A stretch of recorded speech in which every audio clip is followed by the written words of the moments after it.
স্বাগতম জনাইছোঁ মোৰ channel RJ Tech YouTube channel. মই বহু দিনৰ পৰা পিছত ভিডিঅ' দিছোঁ, ভিডিঅ' আপলোড কৰা নাছিলোঁ, অল প্ৰব্লেম চলি আছিলে। সেইকাৰণে আপোনালোকৰ মাজত মই ভিডিঅ' আপলোড কৰিব পৰা নাছিলে। সেইকাৰণে ভাবিলোঁ আজি এটা ভিডিঅ' আপলোড কৰি দিওঁ আপোনালোকক। আজি ভিডিঅ'টো একদম শ্বৰ্ট ভিডিঅ' হ'ব, কাৰণ এই ভিডিঅ'টো আপোনালোকে জড়িত ক'ম যে আপোনালোকে পিকচাৰ অসমীয়া ষ্টাইলিছ আখৰ আপোনালোকে কেনেকৈ লিখিব। তেতিয়াহ'লে ভিডিঅ'টো বোলো আৰম্ভ কৰোঁ। আপোনালোকৰ পিকচাৰত আপোনাৰ ষ্টাইলিছ অসমীয়া আখৰ লিখিবলৈ হ'লে আপোনালোকৰ মই তলত ডেছক্ৰিপশ্যনত আপোনালোকৰ ষ্টাইলিছ ফণ্টত আপোনালোক ডাউনলোড লিংক দি দিম। সেই আপোনালোকৰ ফণ্টটো ডাউনলোড কৰি ল'ব, বা আপোনালোকৰ মই যিকোনো ফণ্ট এটা দি দিম, আপোনালোকে ডাউনলোড কৰিব।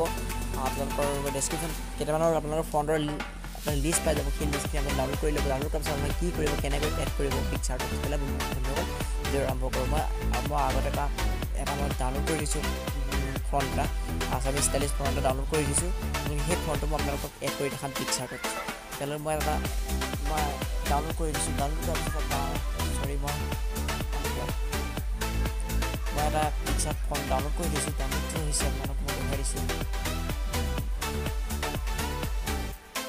মই অলপ আগত এটা আছামিজ ফণ্ট ডাউনলোড কৰি দিছোঁ। ডাউনলোড হৈছে তাৰপিছত মই আপোনালোকৰ এই লিংকটা আপোনালোকক মই দি দিম। তাৰপিছত আপোনালোকে কি কৰিব, ডাউনলোড কৰাৰ পিছত আপোনাৰ ব্ৰাউজাৰত ডাউনলোড দিব ন, আপোনালোকে শ্বেয়াৰ অপশ্যনত ক্লিক কৰি দিব। শ্বেয়াৰ অপশ্যনত ক্লিক কৰাৰ লগে লগে আপোনালোকৰ কপিটো ফাইললৈ গুচি যাব। আপোনালোকৰ ফাইল মেনেজাৰ যিটো কপি, আপোনালোকে কপি কৰি আপোনালোকৰ ইনষ্টাগ্ৰাম শ্বেয়াৰ ষ্ট'ৰেজলৈ গুচি যাব। ষ্ট'ৰেজত যোৱাৰ পিছত আপোনাৰ ফাইল অ'পেন হ'ব। ফাইল অ'পেন পিছত আপোনালোকৰ ইয়াত পিকচাৰ এটা অপশ্যন আহিব। পিকচাৰত আপোনাৰ ফাইল আহিব, সেই পিকচাৰটো ক্লিক কৰি দিব। ক্লিক কৰাৰ লগে আপোনালোকৰ ইয়াত ফণ্ট এটা অপশ্যন আছে, সেই অপশ্যনটো ক্লিক কৰি আপোনালোকে সেইটো পেষ্ট কৰি দিব। পেষ্ট কৰাৰ লগে আপোনালোকৰ ইয়াত অলৰেডি আপোনালোকৰ পেষ্ট হৈ গৈছে। আপোনালোকৰ মই দেখুৱাম এতিয়া আপোনাৰ পিকচাৰত মই কেনেকৈ ফণ্টবিলাক এড হৈছেনে নাই। মই পিকচাৰটো অ'পেন কৰি লৈছোঁ। অ'পেন কৰাৰ পিছত আপোনালোকে কি কৰিব, পিকচাৰটোত মই অহাৰ লগে লগে অ'পেন কৰাৰ পিছত আপোনালোকৰ ইয়াত আপোনালোকে যিকোনো এটা লিখিব পাৰিব। আপোনালোকক এটা আপোনাৰ এক্সাম্পল হিচাপে আপোনালোকক মই লিখি দিব পাৰিছোঁ অসমীয়া ফণ্টটো আপোনালোকৰ এড হৈছে। মই এতিয়া কোনোবা এটা বেকগ্ৰাউণ্ডত আপোনালোকক ষ্টাইলিছ আখৰটো আপোনালোকে লিখি দিছোঁ। আপোনালোকে কি কৰিব, আপোনালোকক ইয়াত বেকগ্ৰাউণ্ডে এনেই বাছি ল'ব। মই এনেই বাছি লৈছোঁ। বাছি লোৱাৰ পিছত আপোনালোকে ইয়াত টেক্সট ল'ব। টেক্সটটো আপোনালোকক দেখাই দিছোঁ। টেক্সট আপোনালোকে লিখিব, কিবা এটা লিখিব। মই ইমেজত ক্লিক কৰি দিছোঁ। ইমেজত অহাৰ পিছতে আপোনালোকৰ টেক্সটটো লিখিব পাৰিব। তাৰপিছত আপোনালোকে টেক্সটটো আপোনালোকে লিখি ল'ব। অসমীয়াত আপোনালোকে টেক্সটটো লিখিব। অসমীয়াত টেক্সটটো লিখাৰ পিছত আপোনালোকৰ ফণ্টটো কেনেকৈ চেঞ্জ কৰিব মই সকলো ষ্টেপ বাই ষ্টেপ দেখুৱাই দিম। আপোনালোকে টেক্সটত গৈ আপোনালোকৰ মনৰ ইচ্ছাৰে আপোনালোকে কিবা এটা লিখি দিয়ক। মই ইয়াত মোৰ নামটো লিখি দিছোঁ দিগন্ত বুলি।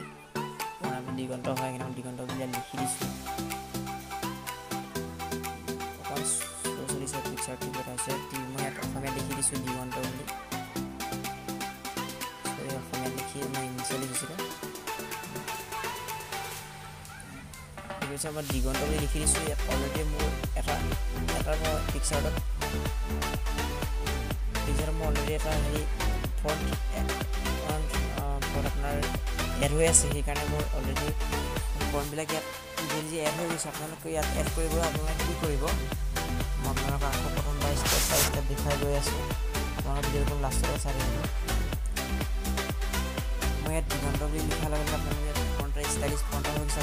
আপোনালোকে ফণ্টটো আপোনালোকে ডাউনলোড কৰা ফণ্ট আপোনালোকে কেনেকৈ ইউজ কৰিব। আপুনি ফণ্ট ডাউনলোড কৰা আপোনালোকে ইউজটো কৰি পিছত আপোনালোকে ইয়াত ক্লিক কৰি দিব যিটো মাজৰ চিনটোত। সেই মাজৰ চিনটোত ক্লিক কৰাৰ লগে লগে আপোনালোকে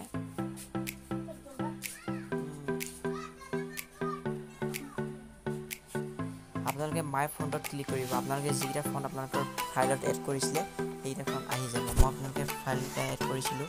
মই দেখিবলৈ পাইছোঁ ইয়াত পেপাৰত আপোনালোকৰ যিমান ফণ্টটো আপুনি ডাউনলোড কৰি ফণ্টত আপোনালোকে এড কৰিছিলে সেই ফণ্টবিলাক আপুনি অলৰেডি আহি যাব ইয়ালৈ। তাৰপিছত মাই ফণ্টত ক্লিক কৰক, আপোনালোকে ইয়াত ফণ্টবিলাক ওলাই যাব। ফণ্টবিলাক আপুনি ক্লিক কৰি ডাউনলোড কৰিব পাৰিব। আপোনালোকে ষ্টাইলিছ ফণ্ট বনাব পাৰিব। তো আজি ভিডিঅ'টো ভাল লাগিলে লাইক কৰি চেনেলটো ছাবস্ক্ৰাইব কৰি থাকিলে প্ৰেছ কৰি দিব।